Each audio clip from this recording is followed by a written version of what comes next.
Down. All right, for the recording, welcome back. We are ACI Course 9, Class 8 on July 4th, 2025. Let's gather our minds here as we usually do. Please bring your attention to your breath until you hear from me again.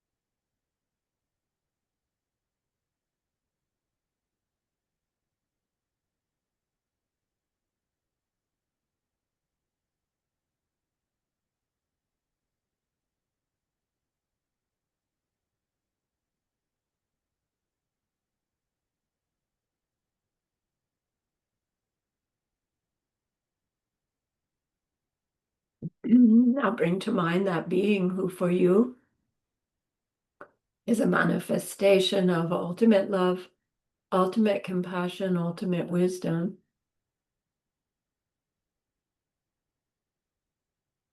And see them there with you.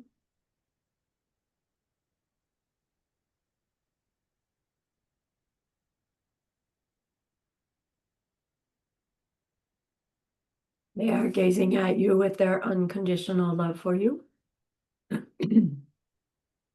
smiling at you with their holy great compassion, their wisdom radiating from them, that beautiful golden glow encompassing you in its light.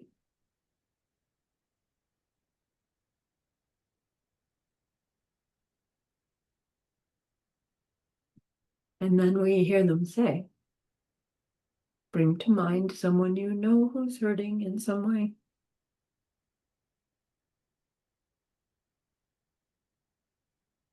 Feel how much you would like to be able to help them.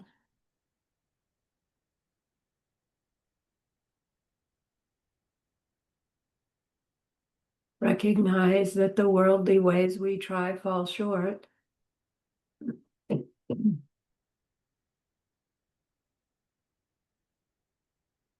How wonderful it will be when we can also help in some deep and ultimate way, a way through which they will go on to stop their distress forever.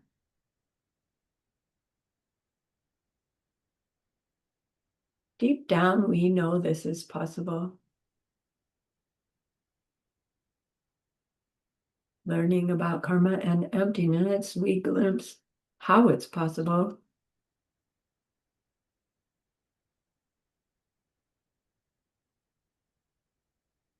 And so I invite you to grow that wish into a longing.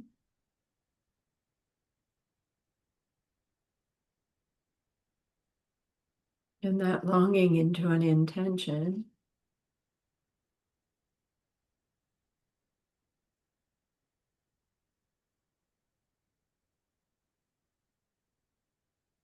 And with that intention, turn your mind back to your precious holy being. We know that they know what we need to know, what we need to learn yet, what we need to do yet to become one who can help this other in this deep and ultimate way. And so we ask them, please, please teach us that.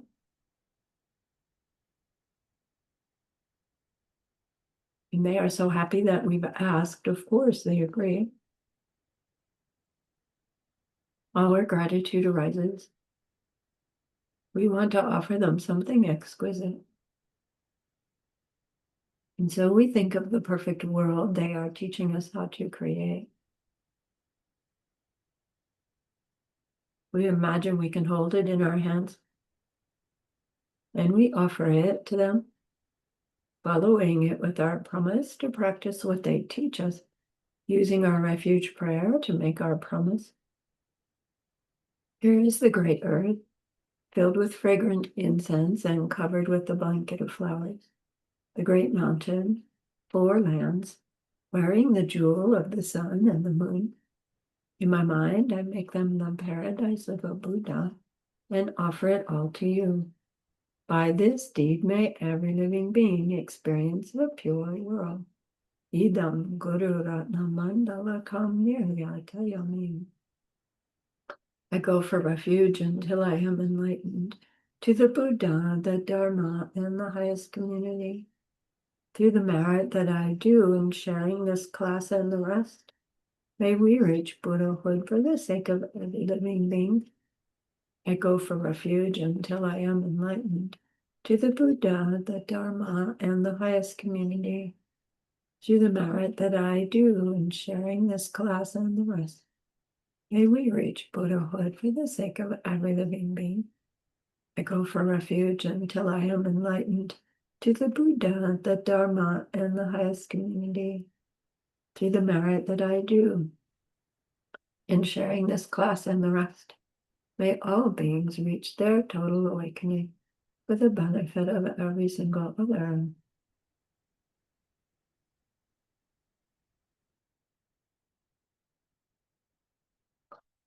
All right. Victor, hello. Thanks for being here, even though you're on vacation. Thanks for your family letting you be here. Try to struggle with the Wi-Fi a bit just now. Yeah, Finally got it in. good job. So our review of class 7 would be to go through all those correlations again, and it would take the whole class. So we're not going to do it. But I wanted to share when I first met that class, I learned those correlations really well. And then I played with trying to see them happening in my outer world as I went through life, because I just didn't relate to crops not growing, But it was fun to actually be thinking, oh, every time I drive by that area of town that's always sort of garbagey and icky, it's not the people that live there, it's my past sexual misconduct seeds. Like there they are again, 30 seconds as I drive through that area of town. And it was just fun to like think differently in my response to situations based on really trying to see how those karmic correlations play out in my apparently more modern life than when that teaching was written down originally. So I encourage you to really learn those details and play with them. See how they manifest. And I found it really helpful. So at this point, Geshe Michael has said what he can say about ordained vows. And then he's gone into some detail about the lay vows. And so at this point in our course on vowed morality, he chose to go and review the Lam again. So for these last 3 classes, we're doing a Lam review because our study and practice of Vinaya is based on renunciation. And once our renunciation is strong enough, well, let's just say strong enough, right? We commit ourselves to finding something else. And when our goodness ripens, to find something that we go, I think that's the answer, and we commit ourselves, then our renunciation can like feed on itself in the sense of not being a state of mind that makes us sad, but a state of mind that empowers us. So it's not that we get renunciation and we leave it behind. It's that our renunciation goes deeper and deeper. From renunciating, expecting something or somebody will be the source of our pleasure or happiness, to renunciating the very misunderstanding happening in our own mind, right? What we're really trying to renunciate is our ignorance. And we can't just do it by knowing it's there, right? We have to recognize it's happening when it's happening. And that's easier said than done, as we're on such automatic pilot. So our renunciation is what gets us interested in some other way of being. And that's what starts us on the path. And so that path, as you know, is called the Lamrim.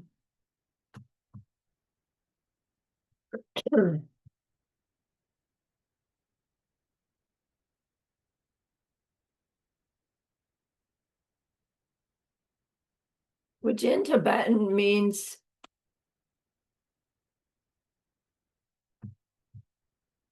the steps on the path, or the stages of the path, which means the things we need to come to know and live by that will help us transform our perception of ourselves and our world from samsara to Buddha being in Buddha paradise emanating. Everything we need to know and do for that to happen. So the term Lamrim, steps or stages of the path, refers to any teaching that has all those points included. And it may be long and detailed about all those steps. It may be just bullet points, essentially. But any teaching that includes it all is called a Lamrim. And then technically it's called Lamrim. Because in English, when you say a Lamrim, it means you're talking about just one piece of that teaching that would be complete. So there are many Lamrims that have been written, and each one, to be considered a Lamrim, it needs to be complete. But it may be an open Lamrim, in which case it just mentions the secret teachings but doesn't teach about them. It maybe goes into detail about how to have a relationship with the Lama, and that's its main focus, but it somehow mentions all these other steps. So each individual step is a Lamrim, and the whole text is called Lamrim. So in our moving along our Lamrim, it's really useful to revisit it from time to time, because it's so easy to get on automatic pilot at a new level, at a new stage. And then we think, I'm doing fine, I'm doing fine. And then if we don't intentionally push ourselves to get off that, then, you know, our karmic seeds life will ripen something. And, oh man, right? I got complacent, and we crank up the juice on our practice. And then every time we go back and we look at the Lamrim again, we understand each Lam at a deeper level, because we're different than we were when we met it the last time. And so each time it's like, wow, I didn't understand that about renunciation before. And right, it's not that we missed it, you know, somebody told us that. It's that our karmic seeds didn't ripen to understand it at that way. And so really these teachings are just so rich, because, right, as we change, they deepen, and our insights can go deeper and deeper.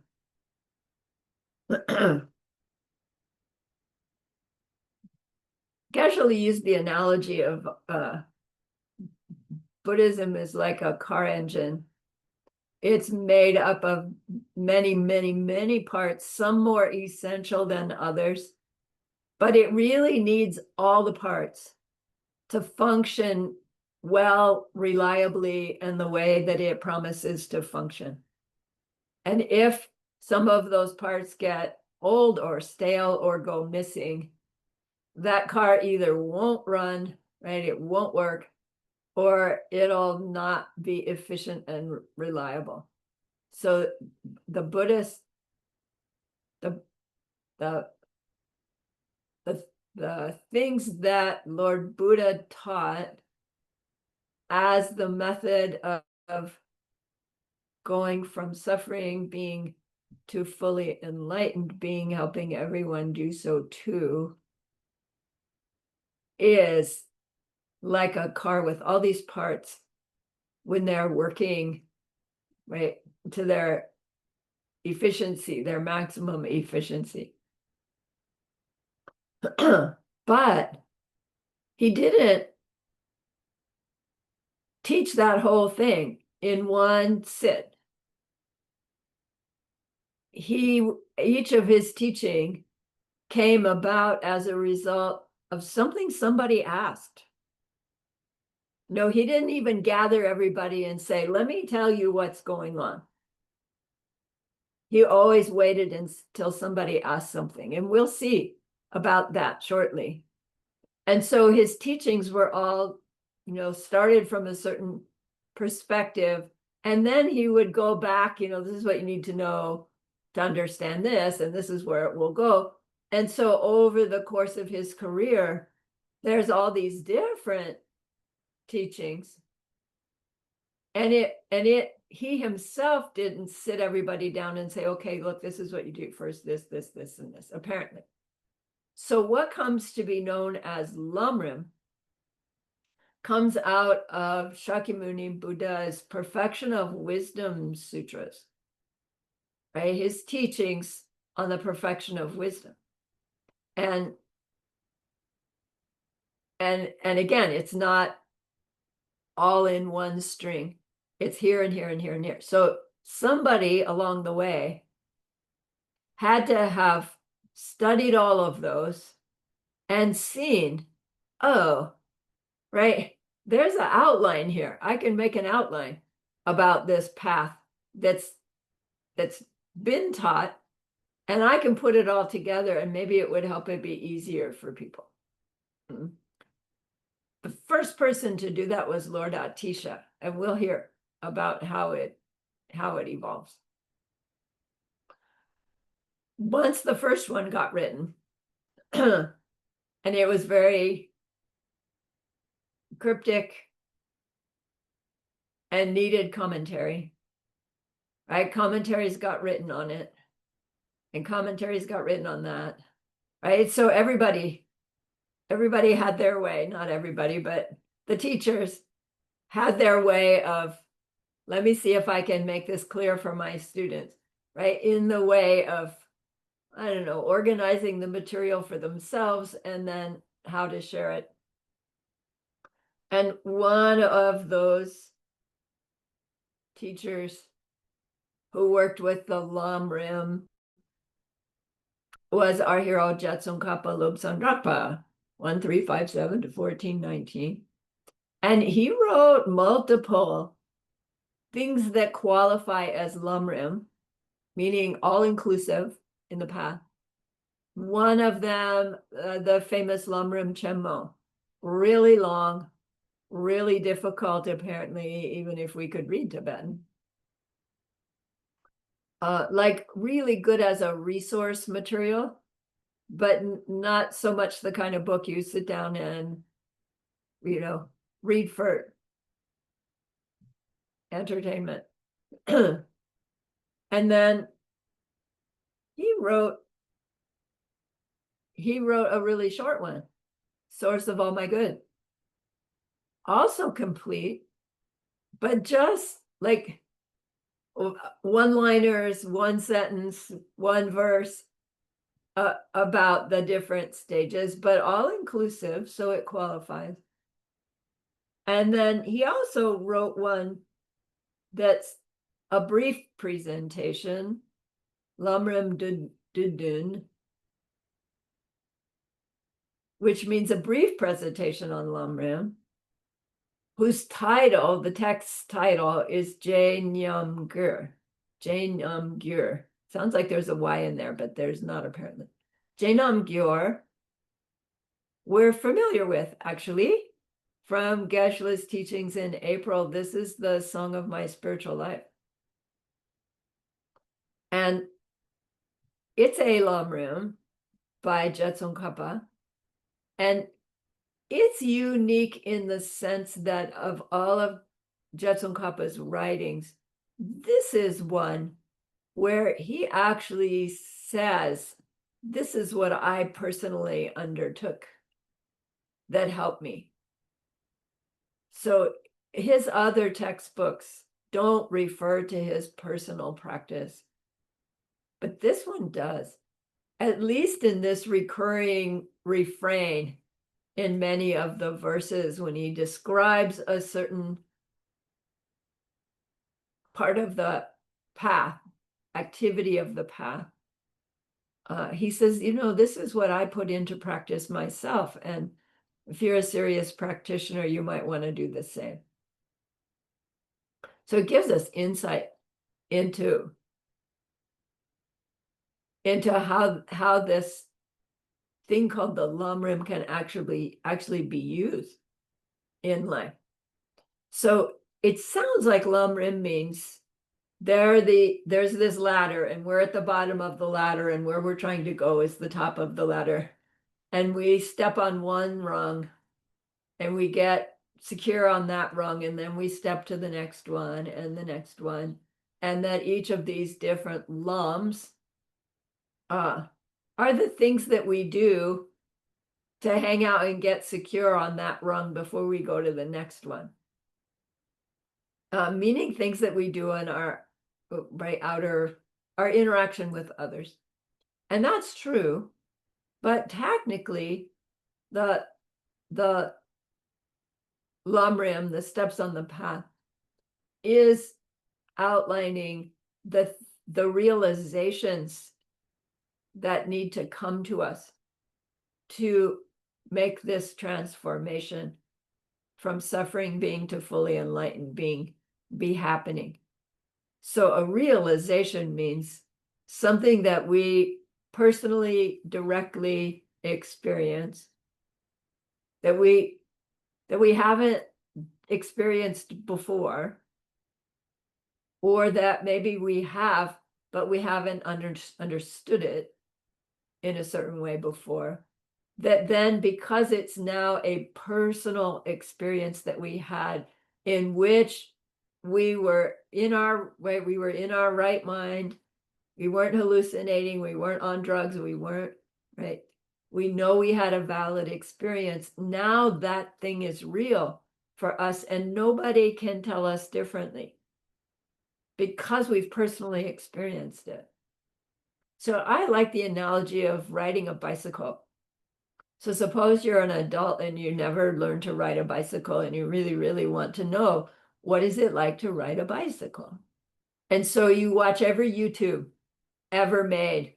You read every instruction ever made. And at the end of all that, you go, okay, now I know what it's like to ride a bike. And then somebody brings you a bicycle, right? And you get on and you ride it.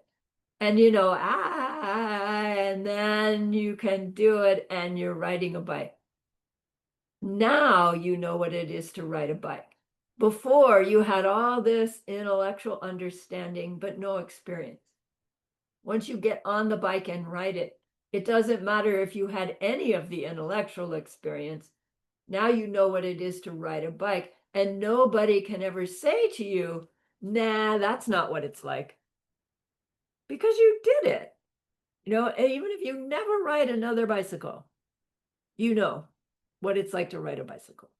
So technically, when we talk about the lums of the Lamrim, we're talking about things that weren't real becoming real for us.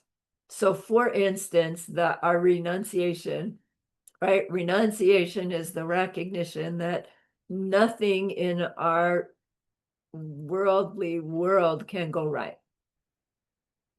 And it's like, okay, I understand. But then at some point, right, in life, we go, oh man, even the good things leave me suffering.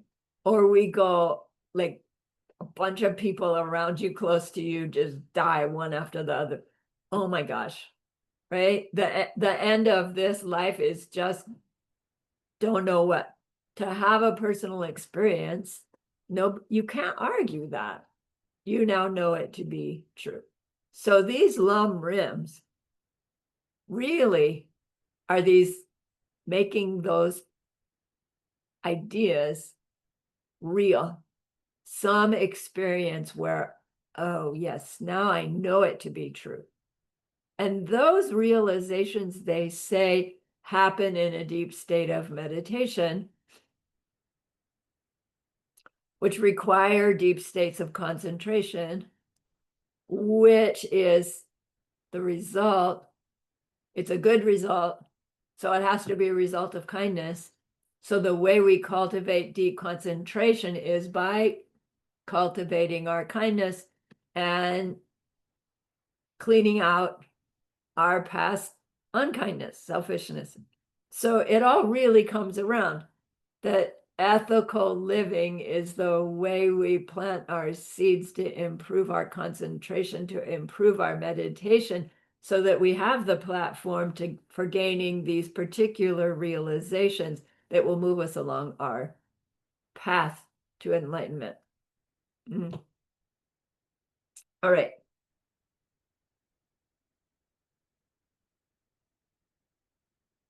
So that means these instructions on the rungs of the ladder and how to cultivate them,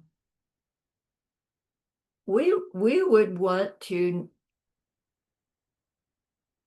verify that they work, that they're valid, that they're correct. And if we knew it already, right, then we would learn about it and go, oh yeah, oh yeah, oh yeah, which I've had that when I first met Theosophy and I was studying Theosophy, which in my immediate world, it was all completely new to me. But as I read and I learned, I had this feeling as like I was just remembering stuff. And the Buddhist path has been similar in some places and other places, not. It all felt really brand new.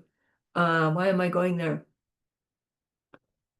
We're relying on our own karmic seeds for whether or not these teachings are valid, authentic guidelines for getting to where they say we can go. And we've learned before, maybe we hear the teachings and we're attracted, and that's based on past attraction. We call it faith, perhaps, the belief in something that we can't actually see for ourselves yet. And the teachings themselves say, well, don't rely on your faith because we don't know how many seeds for faith we've got, right? They could wear out. And so here is a way that you can go into it logically and logically prove to yourself the truth of the teachings. But even then, we kind of hit this wall in the sense that we also need to believe that logic makes something valid, a valid direct experience, until we have the direct experience. And they say there will be a point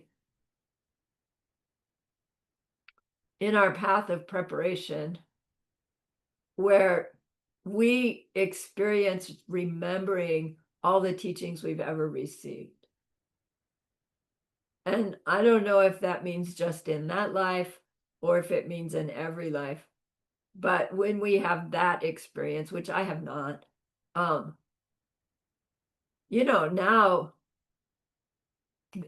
this reliability of the lineage becomes real for us. So not that we don't believe it until we get that, but our belief is based on faith and logic, even better, faith born of logic, by way of the teaching's teaching, right? This is how to think about it. This is how to investigate it, but you come to your own conclusion. So Geshe Michael wanted to show us our lineage so that we can see that the lamrims that we study, Jetsun Kappa's lamrims, he didn't just make them up. He didn't go to the Buddhist scriptures that he had access to and drug them out. Because by Jetsun Kappa's time, not all Buddhist scriptures were available. Maybe even in Lord Atisha's, I don't know. So we go through this lineage. And an interesting thing about the lineage that I didn't understand when I first studied all of this is that in this tradition where we align ourselves with a lama and really rely on them for everything, we think, oh, I'm relying on them. But then we realize they did the same thing to become the them I see with the qualities that I rely upon them to have. Like they relied on their lama, and their lama relied on their lama. And wait, that lama relied on their lama. And so, in a sense, each one got poured into the next. And that means by the time that all has gotten poured into my lama, right? All of that gets poured into me. Not just my lama's goodness, but all the way back to the start of the lineage, if there is a start of the lineage, which technically there's not, right? Shakyamuni received something from the conqueror, the enlightened one called Maker of Light. Remember in Diamond Cutter Sutra? No, there's nothing I received, which is why I received everything.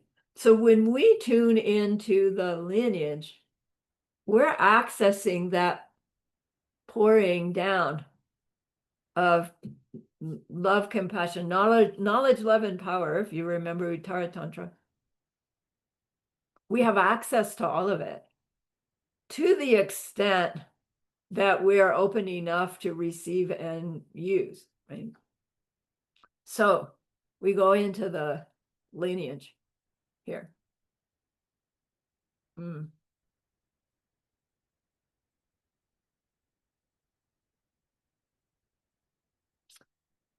So in Jetsun Kappa's Song of My Spiritual Life,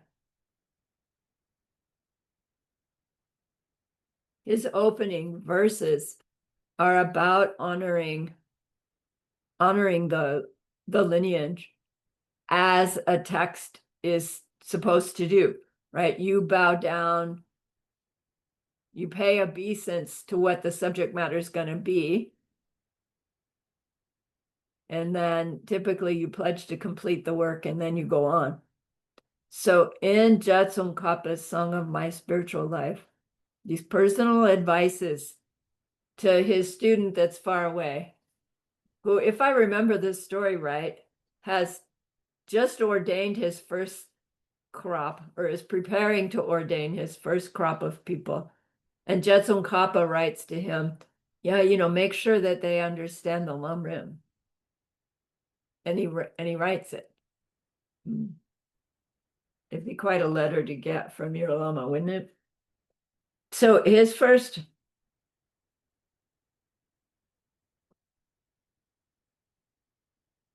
Jetsun Kappa's first verse, he says, your holy body, he says, I bow down to my teacher, gentle voice. We'll get back to that. Your holy body was birthed by billions of perfect good deeds. Your holy words fulfill the hopes of infinite living beings. Your holy mind sees all things in the universe exactly as they are. I touch my head to the feet of that leader of the Shakya clan. So he's talking about Shakyamuni, also known as Shakyatupa, also known as Gautama Buddha. And Shakya here is the name of the group of people that he was born into. Not to be confused with the Sakya, which is the area of Tibet where the Sakya Buddhist tradition was born, which developed into a lay lineage of practitioners that we have met in our studies and will meet more deeply when we reach the Lamrim. I'm sorry, the Lojong, because the Sakyas were part of the Kadampa era when the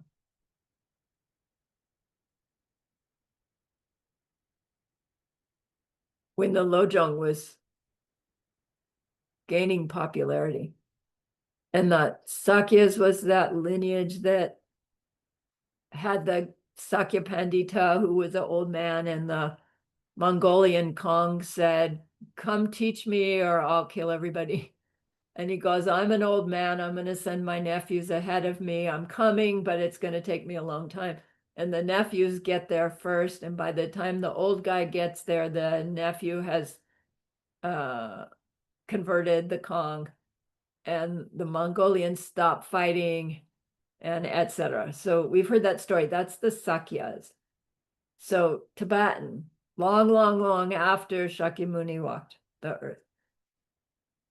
Muni means able one, Tupa, able one. So able one of the Shakya clan. It seems like an understatement. You know, the one who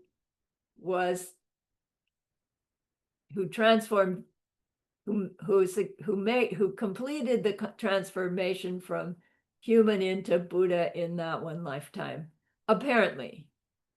Now we also hear that in fact he had completed that transformation long, long, long ago. It was just time for him to manifest how one would do it from a human life.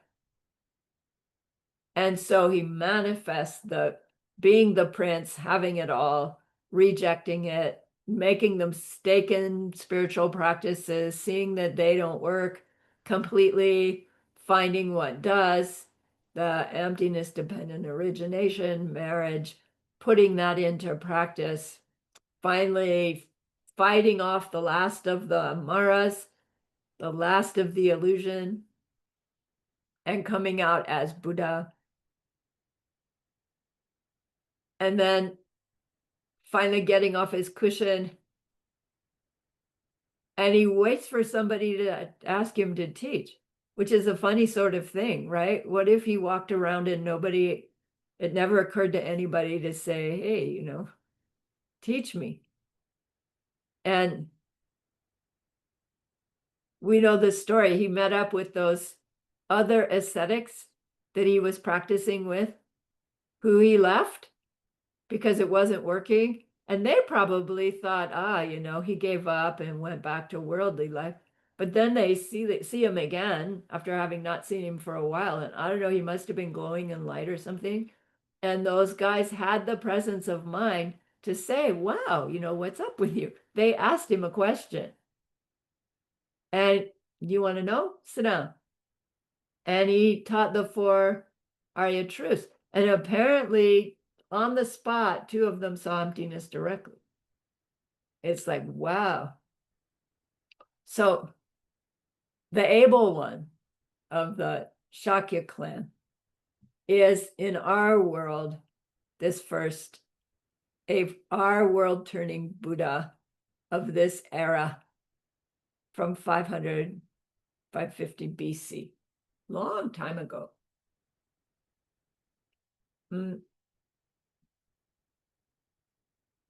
Tsongkhapa is pointing out that that being, Shakyamuni Buddha, he excuse me, he was made not by some external forces, but by billions of good deeds.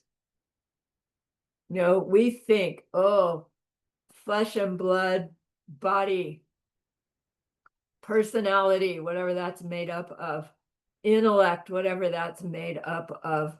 And we think that body comes from parents, sustained by food. We've studied all of that stuff. And it's not true. And then in particular, by the time we reach Buddhahood, it's not that this body becomes a Buddha body. This personality becomes a Buddha personality.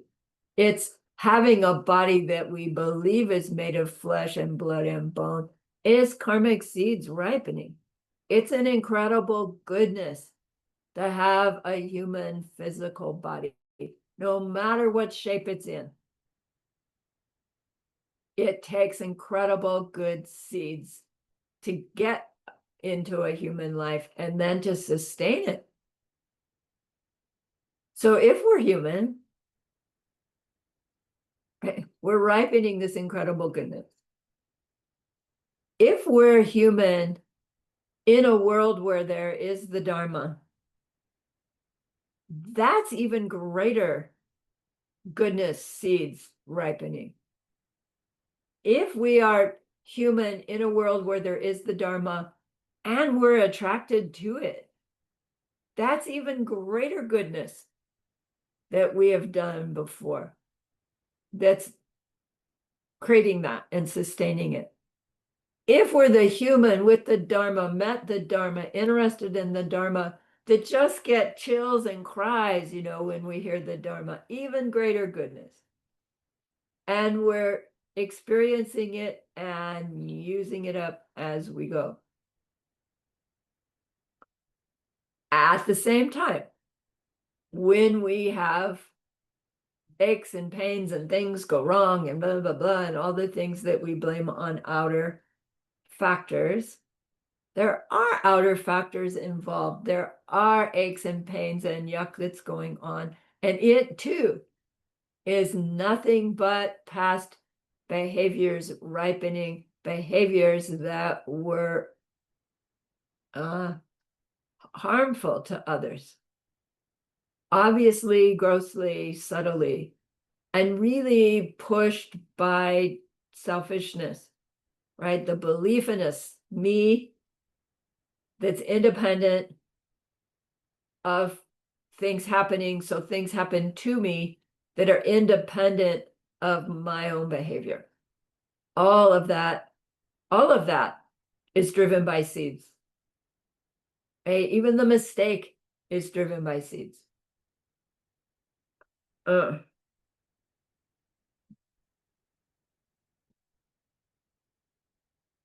And nothing exists in any other way than that, which means everything and anything is infinitely changeable, just not in the moment, as we know, right? At least yet, not in the moment.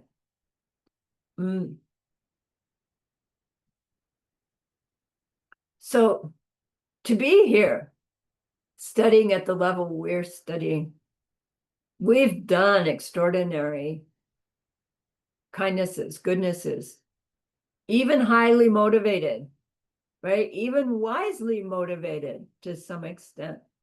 But we just didn't quite pull it off completely in previous lifetimes.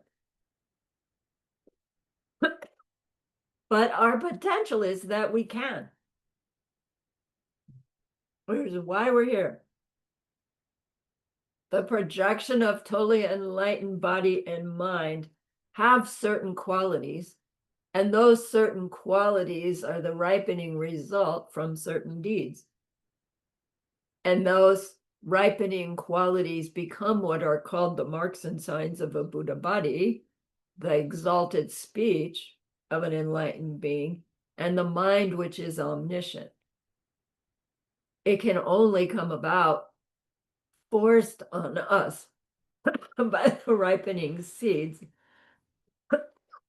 of our kindness done with wisdom, our merit. They call it merit. Karma, we know, means the imprints made in our mind by what we think, say, and do that rattles around until it crosses the threshold to manifestation, and then that's our experience result. When all of that still is stained with our belief that things are in them, from them, I am in me, from me, we call that process karma. When it's no longer stained with that belief, we call the process merit making, right? We make merit.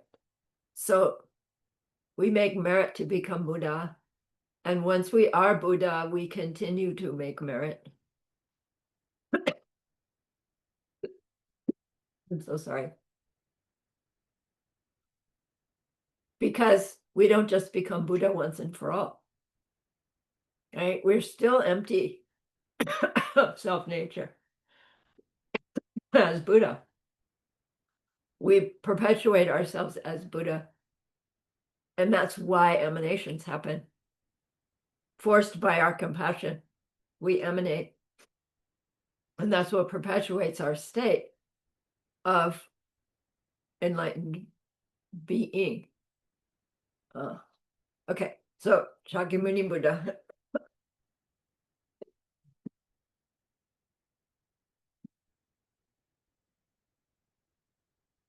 What a Buddha does with their speech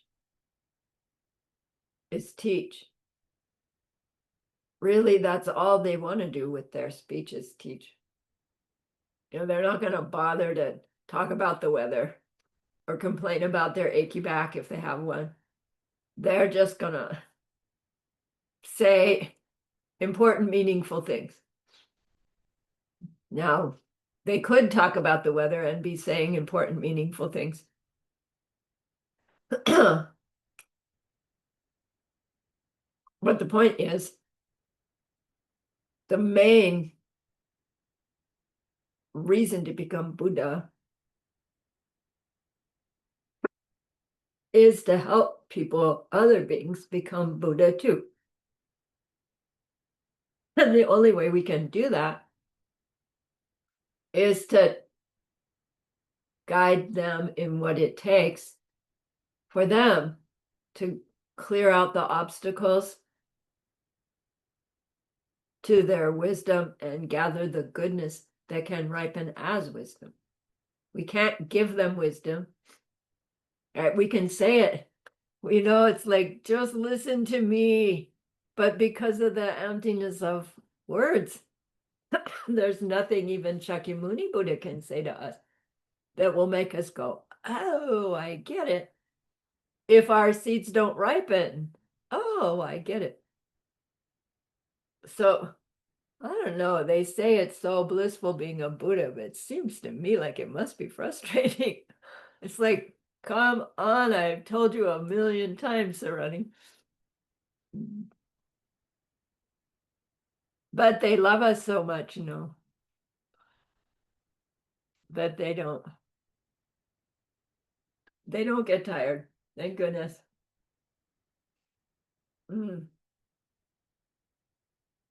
So those omniscient beings, as they see us suffering, they know how unnecessary it all is. And they know how it actually is necessary in the sense of that's what's going to finally inspire us to say, I've had enough. Right. And we get open to learning how we need to change ourselves in our interaction with others in order to stop this unnecessary suffering. Right. Unnecessary means it's all born of a mistake. Unnecessary in the sense that we won't wake up without it. but then unnecessary in the sense that we don't have to keep perpetuating it. Thank goodness.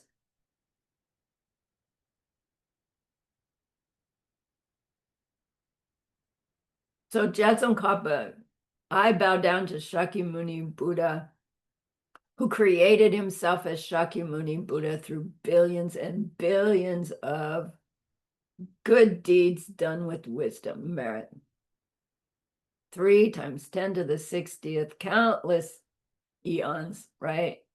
Great eons of compassion, wisdom to make that transformation. Like, wow.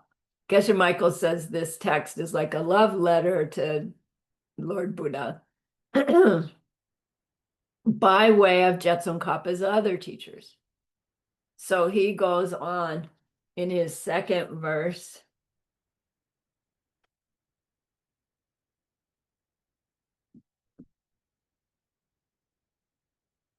He says, I bow down to the undefeatable and to gentle voice, the 2 highest children of the matchless teacher, who took upon themselves the heavy load of all the victor's deeds, engaging in the divine play with emanations sent to countless different realms.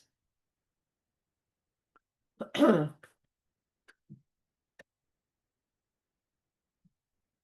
he's starting through the lineage, his personal lineage, which ends up being ours too, because we are in his lineage. Mm-hmm.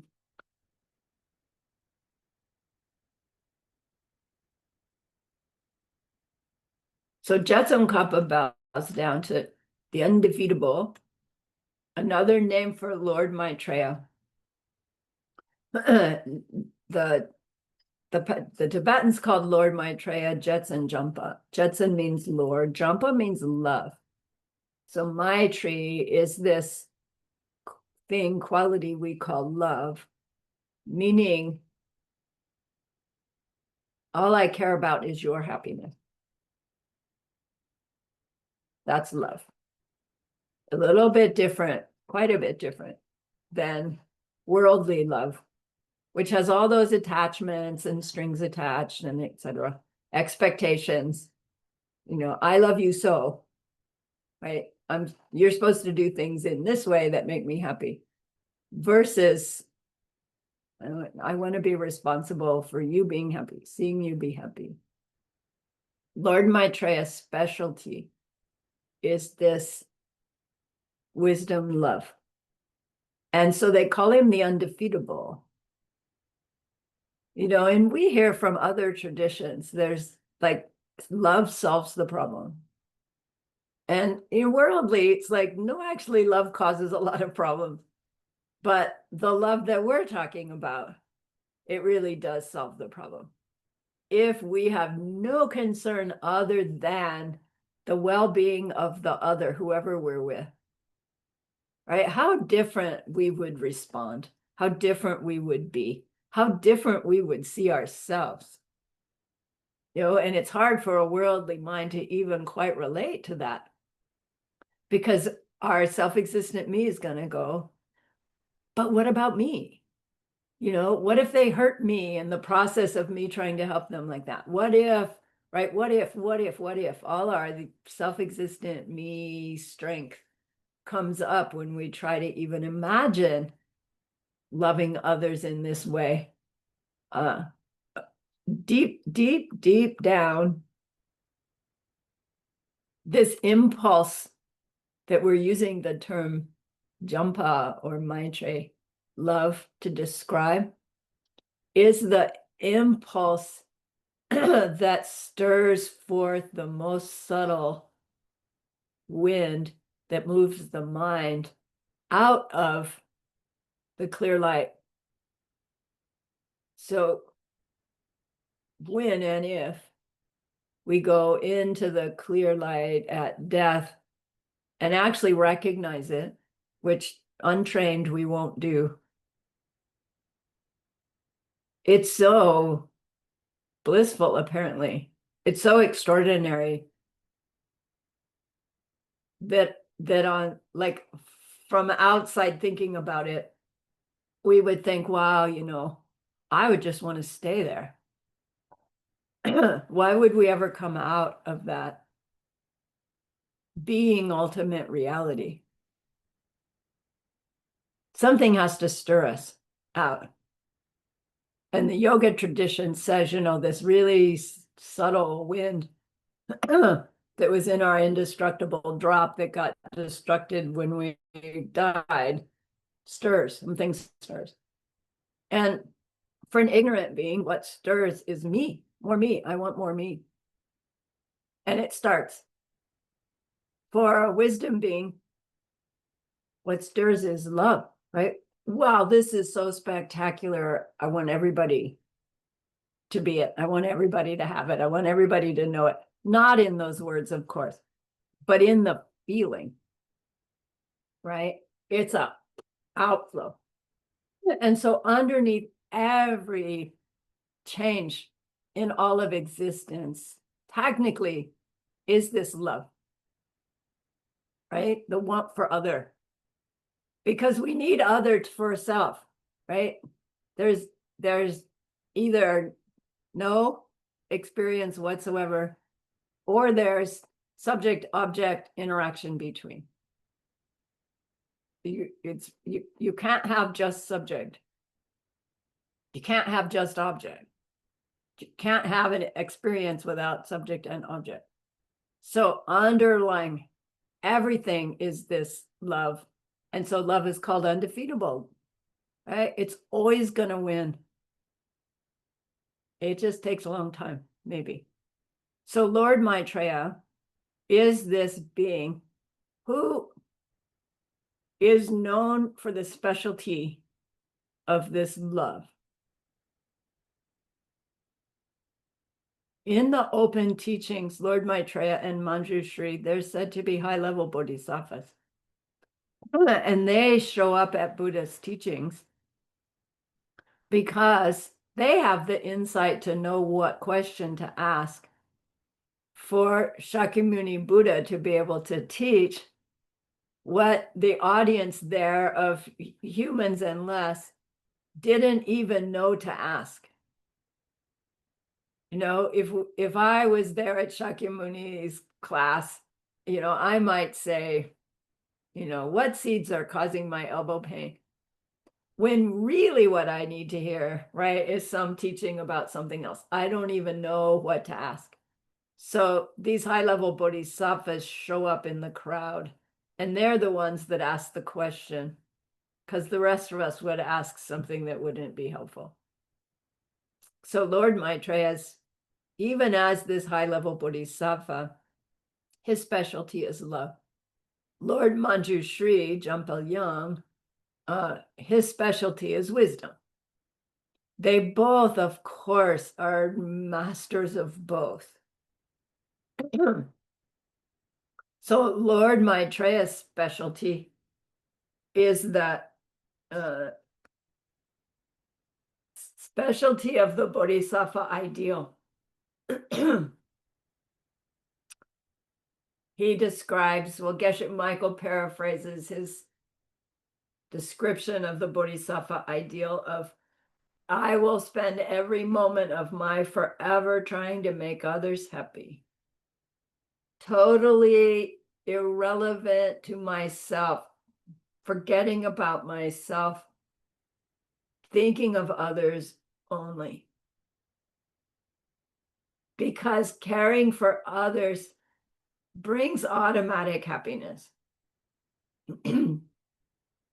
Maybe not at first, because we've all cared for others and been resentful, or in the end, the others seem ungrateful, or right, somehow it turns sour. Maybe it's fun in the moment, maybe it's not. But the seeds planted by looking after others, when those come back to us, it will include a circumstance where we are being helped, and it will include being happy about it, right? Having some amount of happiness. But it's really unnatural to have that full on, everything about me is for you. Because again, just to hear it, right, I feel my mind go, wait, but, right? Wait, but.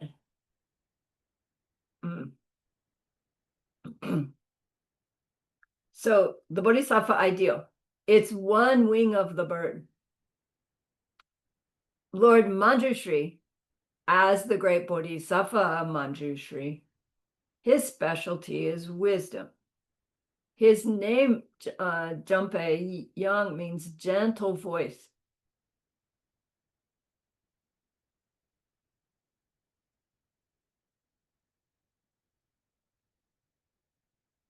He's teaching the wing of the bird of insight, of the vision of wisdom, meaning specifically the direct perception of emptiness, which will happen for the first time and will be forever different. But we won't be able to perceive emptiness directly again and again just by thinking about it. Through our practices, however, we again gather the goodness that we can get to ripen as another direct perception of emptiness, and then we change again. And then we have it again, and again, and again, and again, and again, until eventually our seed shifts such that we don't need to be either in it or out of it, but rather we're ripening the experience of being in the direct perception of emptiness and aware of the ripening, appearing nature simultaneously. And that's Buddhahood, that's the omniscience.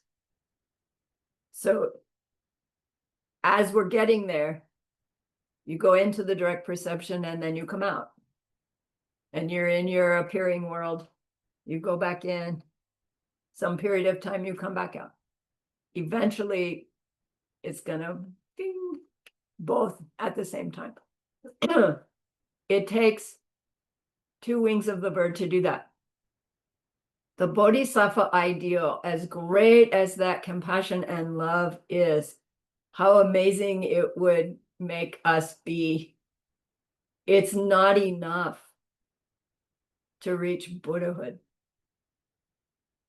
Wisdom alone, to see emptiness directly without that love and compassion, it's useful. It will help our own suffering decrease, but it will not take us to full Buddhahood. It will not take us to omniscience all by itself. It will take us only to nirvana, only. But when you have both,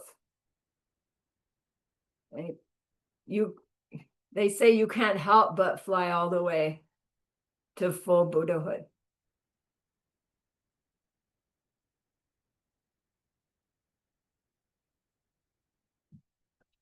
So in the Diamond Way teachings, Lord Maitreya and Manjushri are said to already be fully enlightened beings. And they pretend to be bodhisattvas walking in the world at Shakyamuni Buddha's time to be the ones to ask the right question. And you see where that rumor about bodhisattvas staying in the world might build momentum. It's like, well, look, Manjushri and Maitreya, they stayed as bodhisattvas. And it's like, no, they didn't. Those were their emanations. Their Buddha emanations showed up. And better, other people had the goodness to see them. Not the goodness to know them as emanations, but the goodness to see them as high-level bodhisattvas, right? Because their own emanations are happening spontaneously. With our compassion, that drives reaching omniscience, then drives the emanations through which we perpetuate our Buddhahood by way of being what every being needs to give up and take up. But it's not like you Buddha, you in paradise is like scanning the world. And it's like, oh, Chris is ready for me to show up as her car not starting today. So I'll do that for her because I love her so much. It's that you, Buddha, for the other in your world, you are what they need. You are there. If they can see you, great. If they can't, I'll just wait until you do. No, it's like it's part of your existence is that you're being what everybody needs, but not just human. Every gnat, everything for everybody. Like that's what inspires me. So why am I going there? Uh, that these holy beings emanating, providing, being, pretending, how do I say, as bodhisattvas in order to help those in Shakyamuni's time learn from Shakyamuni. They then contribute to the teaching. And then as practitioners of Buddha's teachings, gain their realizations, share that with other people. We come down as the lineage is poured to two beings called the Shingte Solje. But let's take our break here.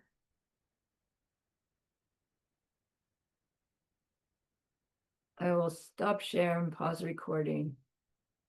Pause. You got quick break takers. Thank you.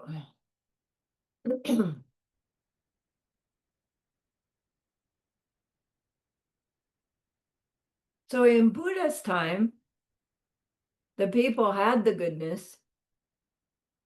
Some of the people had the goodness to see Buddha as a Buddha, whatever that meant to them. And then, as the generations passed, people didn't have that much goodness that they couldn't see Buddha Shakyamuni around us anymore, or maybe even these high-level bodhisattvas, but still had the goodness to see non-Buddhas in the world who were able to explain what those enlightened beings meant when they said what they said. And so there are two of those in particular in this lineage. And so there, the term Shingte Solje is used for these two in particular.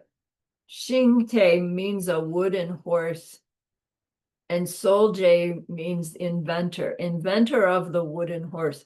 What they mean by wooden horse is a wagon, something that can carry a big load with a whole lot less effort than if I had to pile it on the horse or pile it on my own back, right? So if I've got a crop of wheat with 1,000 bushels of wheat and I need to get it to town, I either need to carry it myself one at a time or pile it on the mule 3 or 4 or 10 at a time. But you give me a wagon and oh my gosh, I can take the whole load in one trip. Like what an innovation. What a change in lifestyle. How much easier life just got by somebody inventing the wagon. So that idea of somebody who makes such a huge change, an improvement in life, is then called a Shingte Solje, the inventor of the wagon. They're doing something else, but you get the idea, the analogy. So there are two great innovators, and Jetsun Kappa bows to these two guys next in his opening verses. He says, I prostrate at the holy feet of those known as Nagarjuna and Asanga, so widely famed through the three realms. You are true jewels of our world who undertook to comment in a perfectly accurate way upon the true thought of the Mother Sutras of the victors. So extremely difficult to fathom. So he's bowing down to these two, Nagarjuna and Asanga, for being able to explain sutras such as the Heart Sutra. There are no eyes, no ears, no nose, no tongue. Well, wait, what is this? Explain it to us in a way that we can go on to understand it perfectly and accurately.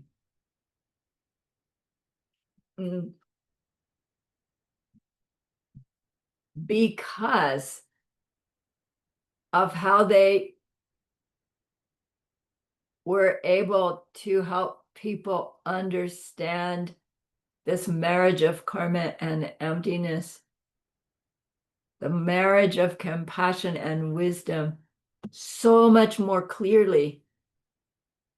They're called the two innovators.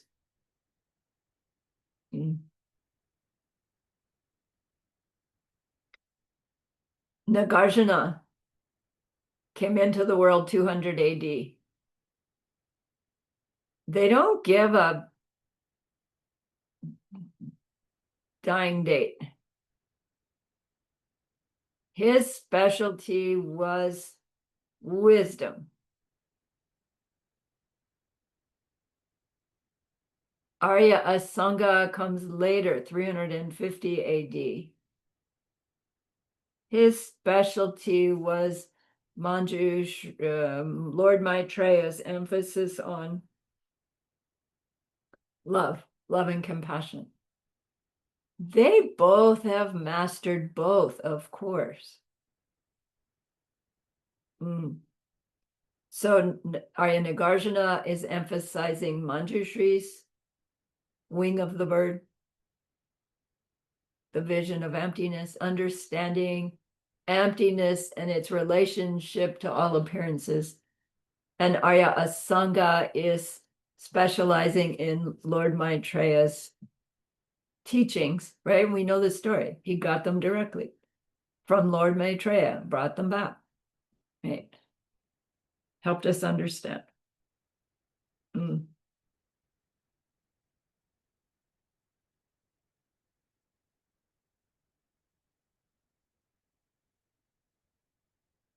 So Arya Nagarjuna outlines the middle way, and Arya Asanga is outlining the Bodhisattva path. And of course, they both need each other. So if we were to read either Nagarjuna's text or Asanga's text directly, like even if we could read Tibetan and we tried to pick up their direct writings, maybe we could read it and go, wow, see clearly what they were talking about. If we have the karmic goodness. I don't even have the karmic goodness to be able to read it in Tibetan or Sanskrit. And I don't even seem to have the karmic goodness yet to have all of Arya Nagarjuna's root text wisdom verses written down in English, right? Yes, they're written down somewhere by somebody, but I'm waiting for Geshe Michael's translation. Lama Christie's and his ended at verse 15. So it's like that we need commentaries. We need teachers to explain the root text, who's had it explained to them, and then they've meditated on it to get to understand it better, and then they share it with us. So here are these two innovators. They're fabulous, but here are we, generations later in deteriorating times, and right, I can't get directly from the innovators, but the innovators passed their innovation along to others during their time. And so those passed it along, passed it along, passed it along. So Lord Maitreya's lineage gets passed along, passed along, passed along, and it comes down into someone named Master Sir Lingpa. Master Sir Lingpa is a practitioner in Indonesia, a teacher in Indonesia. And about that same time period, there's this guy in India named Atisha Deepamkara. And he's a great practitioner. And he hears about somebody in Indonesia teaching about this thing called the Bodhisattva ideal. And he goes, I need to learn that. And he goes to the trouble, right, to travel to Indonesia from India, apparently a dangerous trip. And we've heard that story. He reaches Indonesia, and instead of marching up to Sir Lingpa and says, please teach me, he spies on the students and questions the students about the teacher. He checks on the teacher. They say for 12 years. I don't know if that's literal or not, but he checks very carefully to see if this is a legitimate source, right? He's got to use his own judgment. He's not been taught the Bodhisattva ideal before. That's hard to imagine, isn't it? He's like been studying the Abhidharma level. And then, oh my gosh, this idea to become a total Buddha for the sake of everybody. Oh my gosh. So he goes and he learns from Master Sir Lingpa.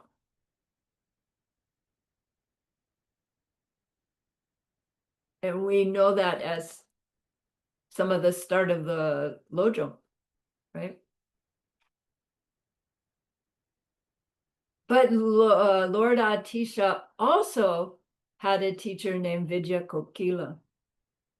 Vijaya Kokila comes to us through Arya Nagarjuna.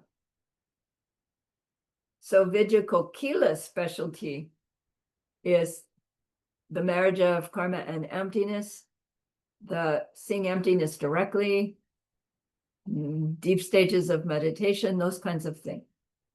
So Lord Atisha is trained in wisdom through Nagarjuna's lineage, and now he gets training in Bodhisattva ideal from Master Sir Lingpa through Lord Maitreya's lineage.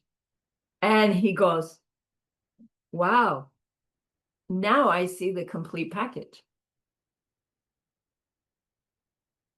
Both those teachers are teaching from teachings Lord Buddha gave in the Perfection of Wisdom Sutras. And Lord Atisha gets inspired to compile it all into one. And he writes that text that comes to be known as the First Lamrim, where it's all in one place. Not new, but all in one place.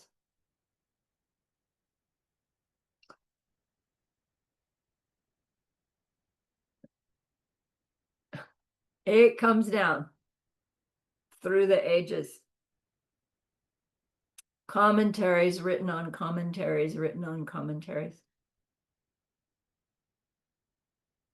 Tsongkhapa's Lamrims are similarly written based on Lord Atisha's, based on checking all the original sutras as well. And then we come on down to Choni Lama Drakpa Shidru, 1675 to 1748, who we know as the one whose textbook writings and commentaries seem so much easier to comprehend by Westerners. Even apparently the Tibetan is easier to understand and easier to translate because of his style of writing. He thinks like we do. So we have many texts by Choni Lama that we study through the course of our ACI Diamond Way career. The one we're talking about here is called Ningpo Dordu Selwa. Ningpo means essence, heart essence. Dordu Selwa means a brief illumination. So Geshe translates it as the illumination of the essence, which apparently was a text that was amongst the collection that was lost to Tibet for a long, long time. And in this time when Geshe Michael was teaching this course, like mid-1990s, what was ACIP back then had just found this text in the St. Petersburg Library collection and managed to get it scanned and available for Geshe Michael to use, which is really extraordinary. Like in that period of time that these classes are going on, Geshe-la's seeds are ripening, that he's able to find texts that have been lost for 30 years. And right, so he really did become obsessed with saving those collections, getting them in a form that they don't rely upon their paper anymore. You know, now they just rely on the ability to have power to turn on the computer, but you know, at least they won't disintegrate. Okay, so Choni Lama's text allows us to understand Lord Atisha's first Lamrim better, because we can understand what he's saying. Geshe Michael's translations allow us to understand what the Tibetan's trying to say.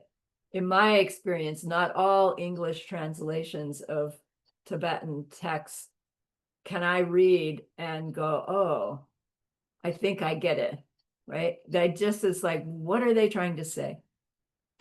I have the seeds for Geshe Michael to have this extraordinary gift. May they perpetuate. So along the way to Choni Lama, we have Jetsongkhapa. And Jetsongkhapa is making this point at the beginning of his personal sharing of Lamrim, the importance of all this lineage,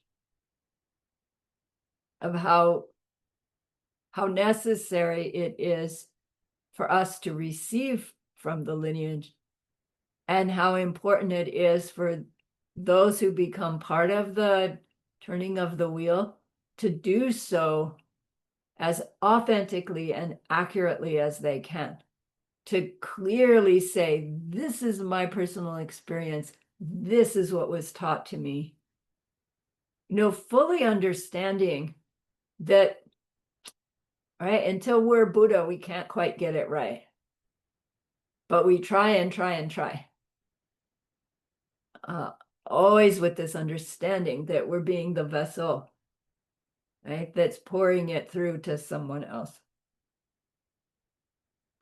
So Lama Tsongkhapa, in this short Lamrim, it's only 45 verses.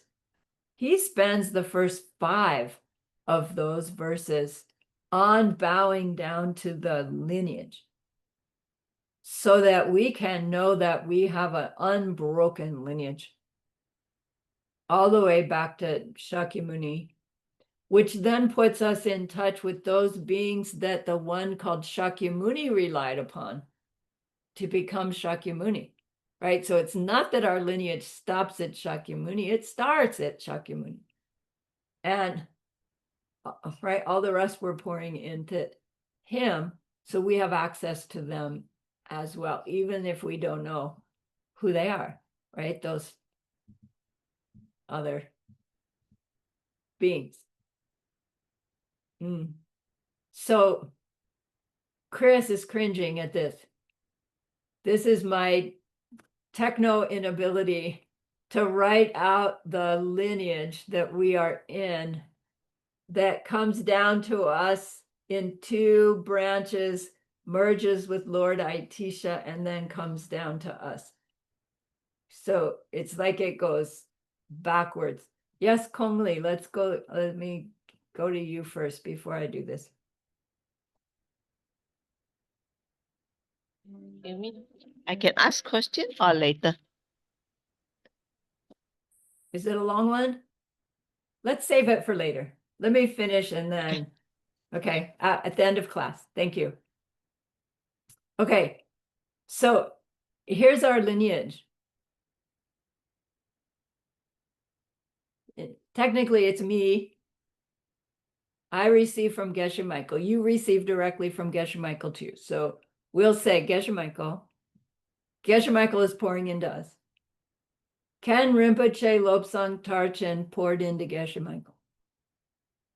So he's pouring into us too. Tri Jung Rinpoche poured into Geshe Lobsang Tarchen. Tri Jung Rinpoche's Lama was Pabonka Rinpoche.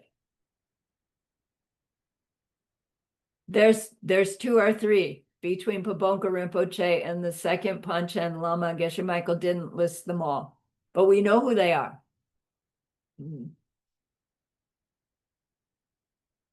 Jigme Wangpo. The other one I can't remember right now. So second Panchen Lama Lobsang Yeshe is that Pabonka Rinpoche's teacher. Fifth Dalai Lama Lobsang Gyatso was second Panchen Lama's teacher. My hero, first Panchen Lama Lobsang Chuki Gyaltsen, was the great fifth teacher.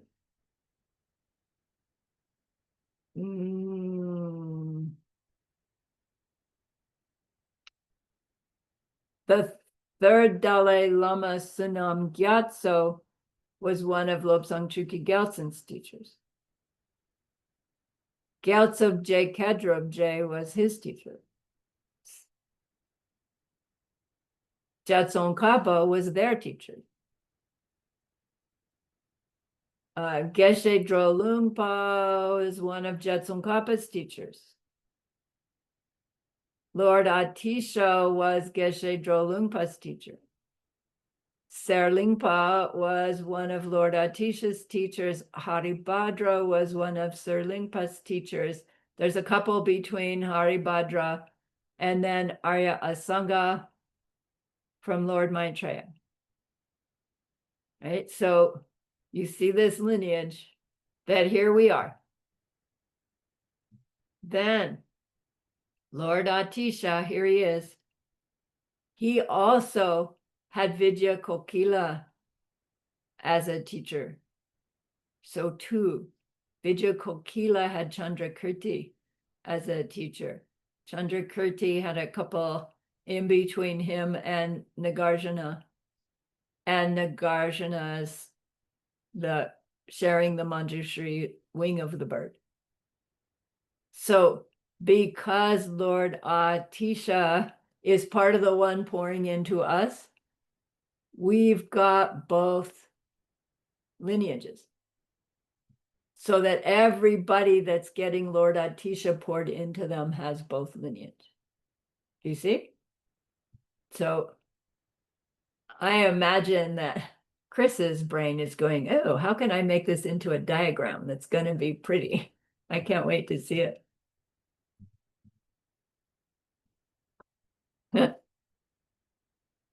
All right, so our lineage. You are a part of that lineage. It combines the bodhisattva behavior with that radical concept of emptiness, meaning nothing is anything except the ripening result of my past behavior. And so my current behavior is the cause of everything I can ever experience. Hooray! Right? It's up to me. Egads, it's up to me. Right? Both. We have the power to change. Easier said than done. So there are 4 special qualities of Lam Rim teachings, of which there are 5. The overall special quality or benefit of a Lam Rim teaching is that it's a teaching that covers the entire teaching of Buddha. And so the virtue is really, really strong to read or study or recite a Lam Rim. So thank you, kind lamas, for giving us Lam Rims that are short enough that we can actually say out loud, right? You can't sit down and recite Lam Rim Chenmo, it would take years. But source of all my good, right? Just say it is good karma. Say it and think about it, a little stronger karma. Say it, learn it, work with a given lam, a given verse to help change our behavior. Now we've got a tool that's so easy to make merit. Like they really make it easy for us if we would just go with the program, but are like, I know best what's for me. So, but of the 4 qualities, the first is that when we study Lam Rim, like it's growing in our understanding, we'll reach a point where we realize that all the teachings are free of any inconsistency. So I remember first meeting the ACI Dharma, where, the specifics were there. My previous Buddhism study, it was all more generalized. So we got really specific about these different things that Buddha taught. And so much of it was like, wait, no, that doesn't make sense compared to this. That seemed like we were getting mixed messages all along. Still seems like that. But technically, like there is no inconsistency in any of the Buddha's teachings. And at some point, we'll come to that aha, right? We'll be able to see that what looked like inconsistencies was my own misunderstanding, just understanding it at such a superficial level that it looked like it contradicted something else. We'll go on to recognize that these different views of the different schools, we learn them like there's really a group of people that hold to this belief, as the ultimate belief. And then we come to this realization, it's no, we're studying it in that way to engage our intellect. But what we come to recognize is that at any given moment of the day, I'm interacting with my world from that worldview. If I didn't study the worldview really carefully, I wouldn't recognize it when I'm doing it. Blaming somebody else. Oh, blaming my own past seeds, that's good too. But right, at different levels, we'll realize we're still believing that there's something out there that gets my projection onto it. How can there be nothing? But right, at some point, those go from these intellectual ideas to, oh my gosh, I'm doing it. I'm having those different beliefs. We'll see how all the different teachings fit perfectly. We come to this realization. This is all the first one. We come to this realization that we've been studying and practicing and trying to put the pieces of a puzzle together where we hadn't seen the image. Like if you have a jigsaw puzzle, you know what it looks like, and then you put all the pieces together. But what if you didn't know what the picture looked like? How could you ever really put together a jigsaw puzzle if you don't know that there's mountains here and a lake over here and a canoe there? It would be so random. So at some point, we see the big picture. Study of the Lam Rim helps us see the big picture. Second advantage of Lamrim is we'll reach a place where every teaching strikes us as personal advices. We've heard Geshe Michael say this again and again, right? When we are receiving a teaching, we are receiving personal advices from Lord Buddha himself. Because of his omniscience. And it's so hard to even explain. When he taught Heart Sutra, 538 BC, I don't know when it was. Whenever he taught Heart Sutra, he was talking to me now. It's like, that can't be. Okay, so there was a version of me there and I heard it. It's like, yeah, maybe, but that's not really what it's saying. It's omniscience is omniscience, right? He was giving personal advices to me. And that means he's giving personal advices to me now too, even as the fly is buzzing around my ear, that could be Buddha's personal advices as well. I just don't have the goodness to hear it that way. Not that it is, but that it could be. So at some level, each teaching that we get is like directly what I need to hear.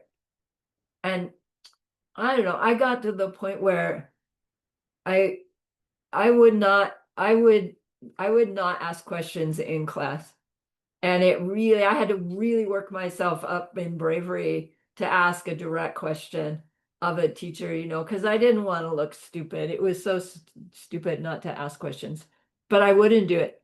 But then I got to this point where, like, in between the term, I'd be working on all this stuff and doing my retreats, and these questions would come up in my mind, and I just couldn't sort them out myself.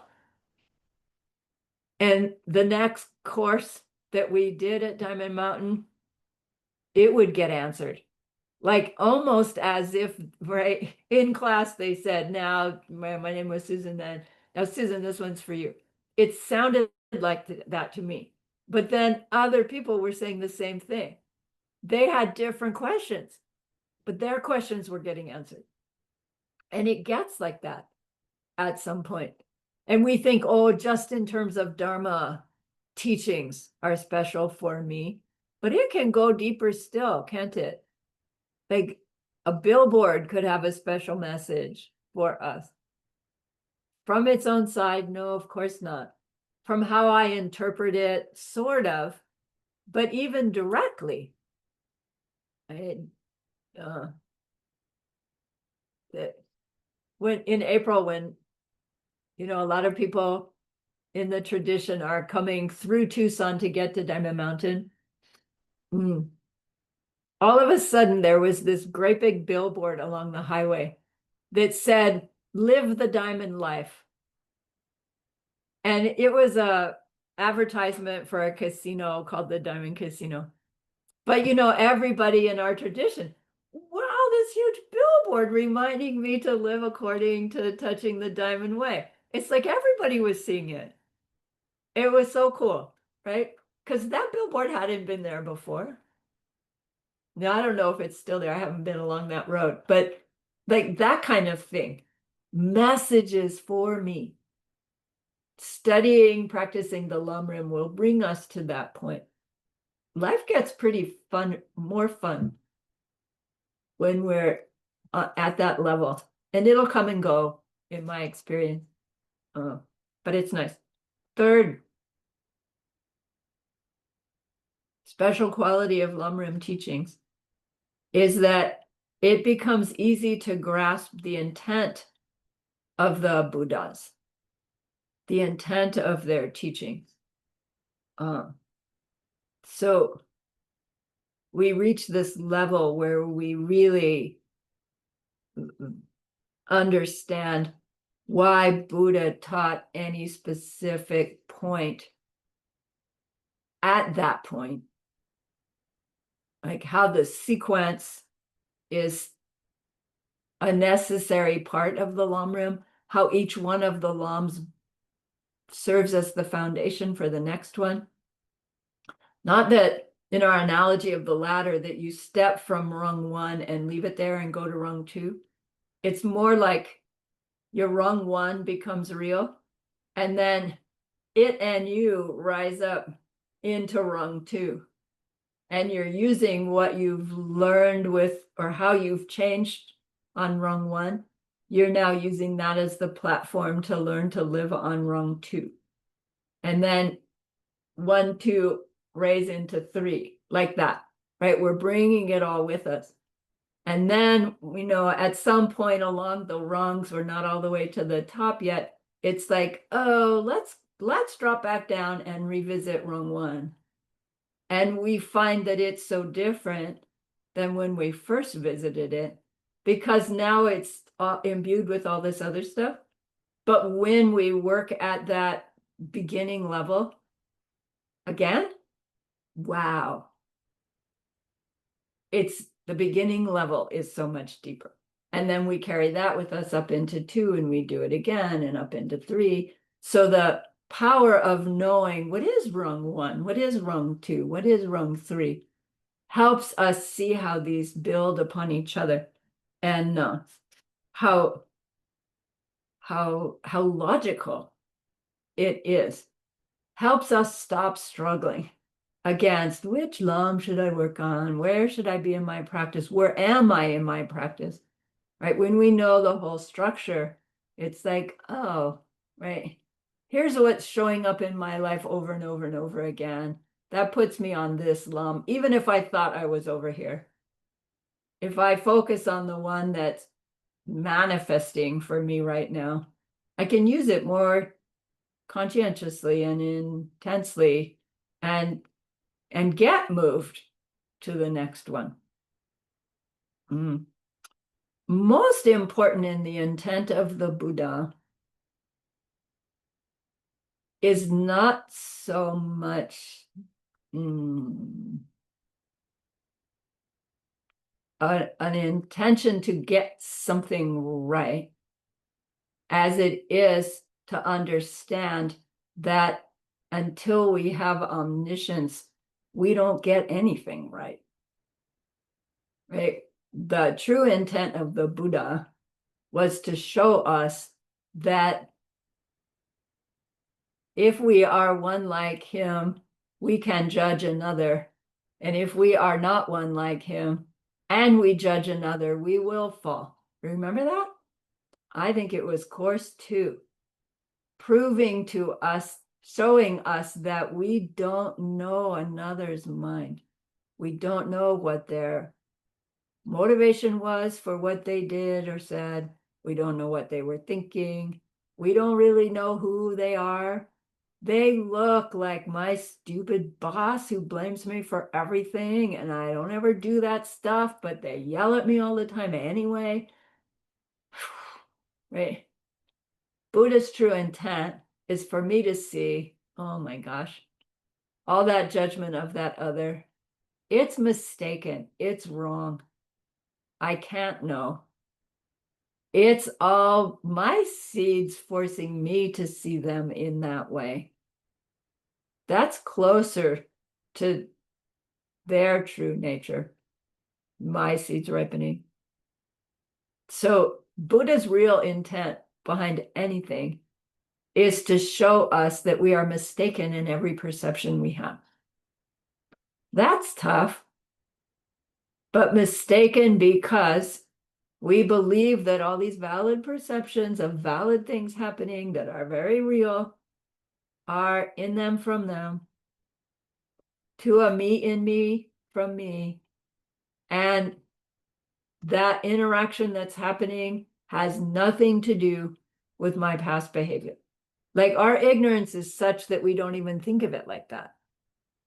We just blame the other for good and bad things.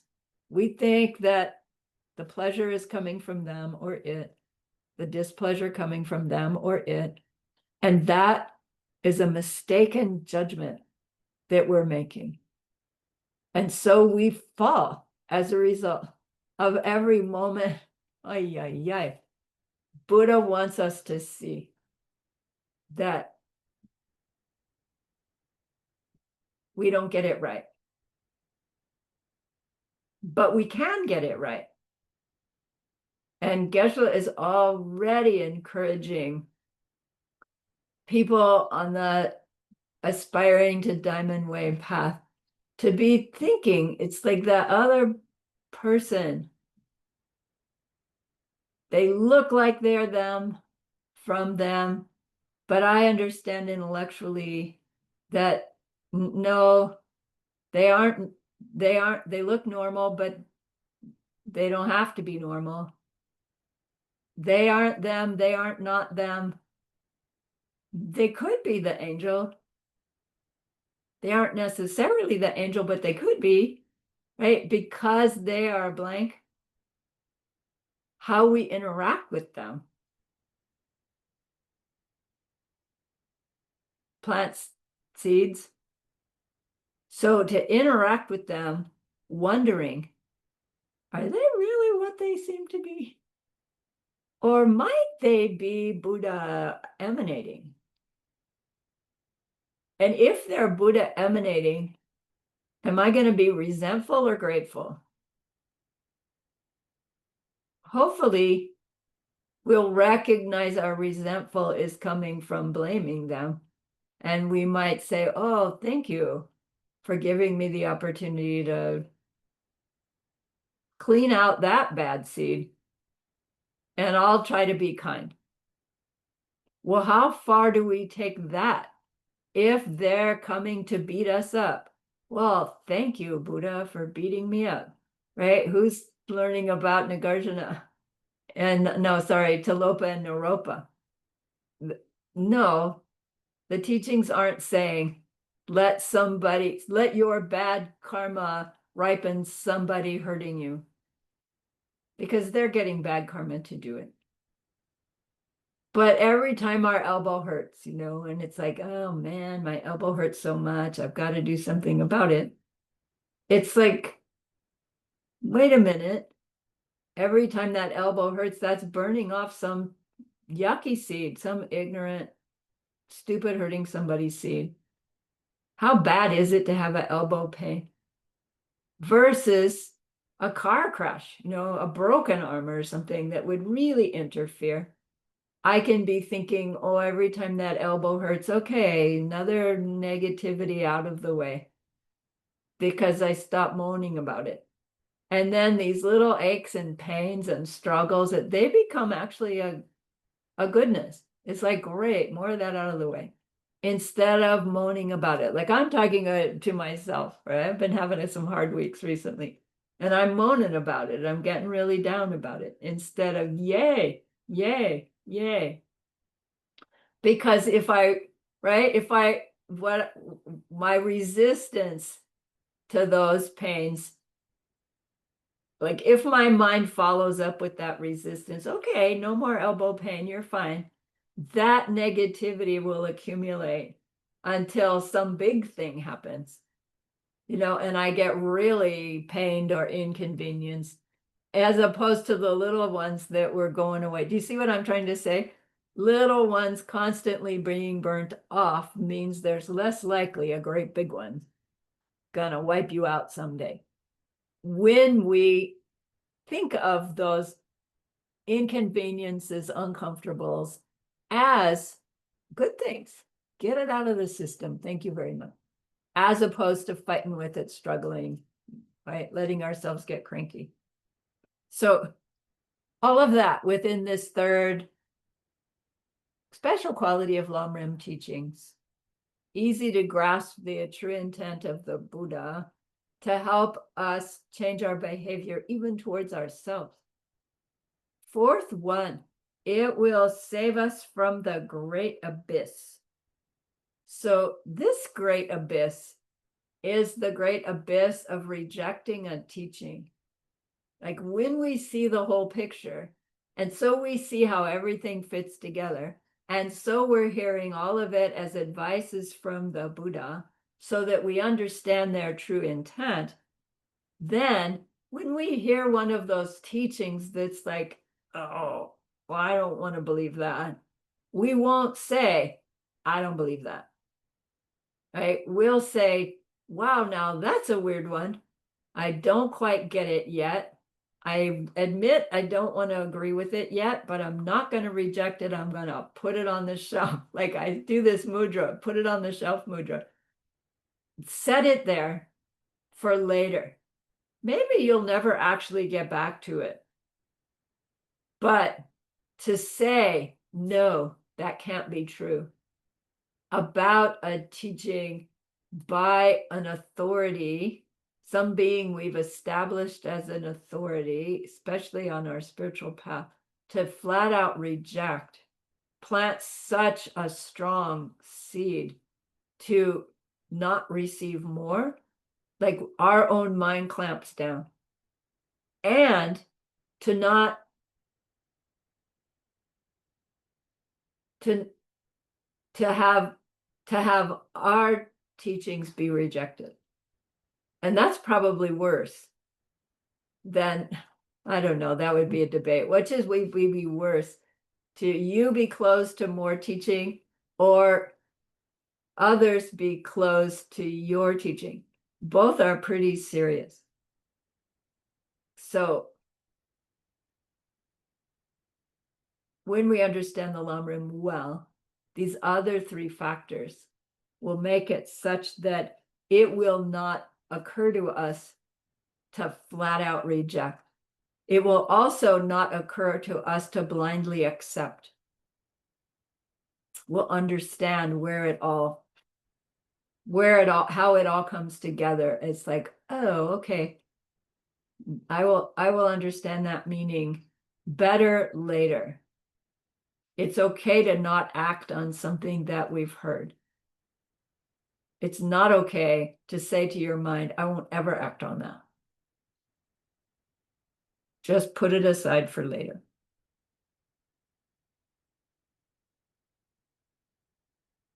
So that we can continue to grow the karmic goodness to receive more teachings.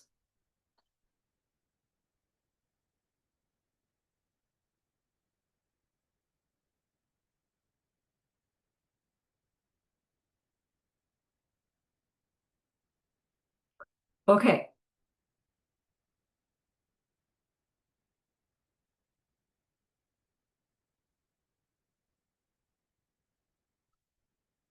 So remember that person we wanted to be able to help. We've learned a lot that we will use sooner or later to help them in that deep and ultimate way. And that's a great, great goodness. So please be happy with yourself. And think of this goodness like a beautiful glowing gemstone you can hold in your hands. Recall your own precious holy being. See how happy they are with you. Feel your gratitude to them, your reliance upon them. Ask them to please, please stay close, to continue to guide you, inspire you, support you, help you. And then offer them this gemstone of goodness. See them accept it and bless it. And they carry it with them right back into your heart.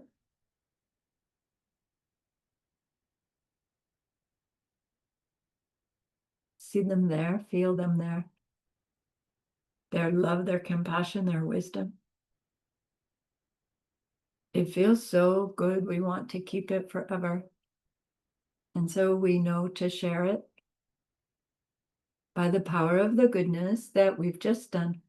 May all beings complete the collection of merit and wisdom, and thus gain the true ultimate bodies that merit and wisdom make.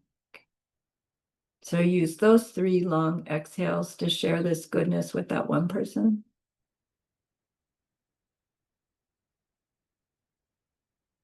To share it with everyone you love.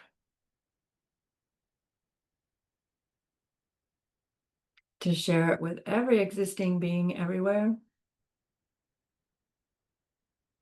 See them all filled with happiness, filled with loving kindness, filled with the wisdom behind loving kindness.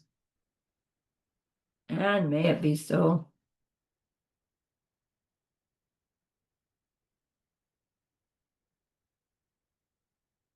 Okay, thank you very much.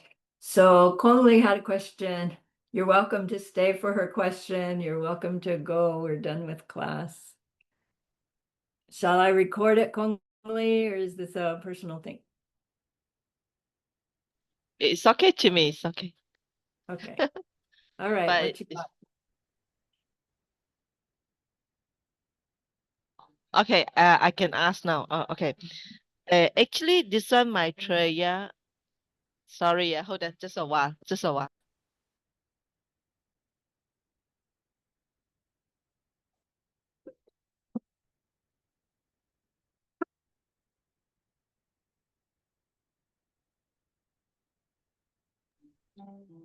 Sorry.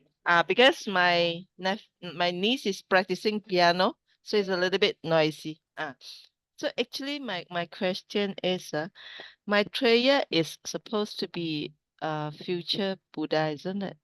To our understanding, but this one, the timing is, a little bit far back behind. So, is it during that time he's still I mean, a bodhisattva, or his what is his status during then?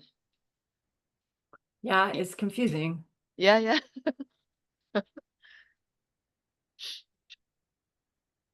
I don't get it. So, yeah. So we hear that Arya Asanga, works for 12 years to reach Lord Maitreya directly, and he doesn't get there, and he doesn't get there. Finally, because of the compassion to the dog, he thinks and they say that all that time, Maitreya is hanging out in Maitreya's paradise.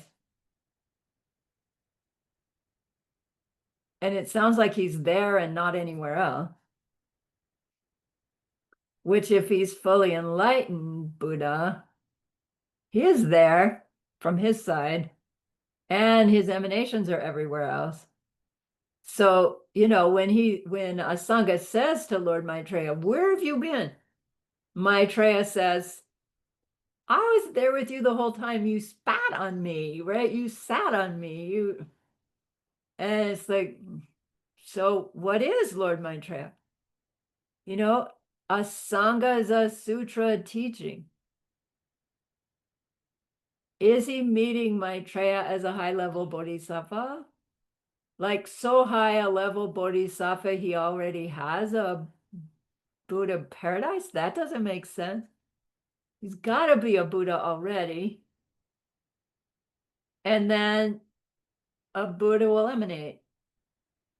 And maybe one of those emanations will say, "Oh, here I am." They're not going to say I'm a bodhisattva. Everybody else is going to see them as a bodhisattva. Maybe they were seeing themselves as Buddha Maitreya walking around.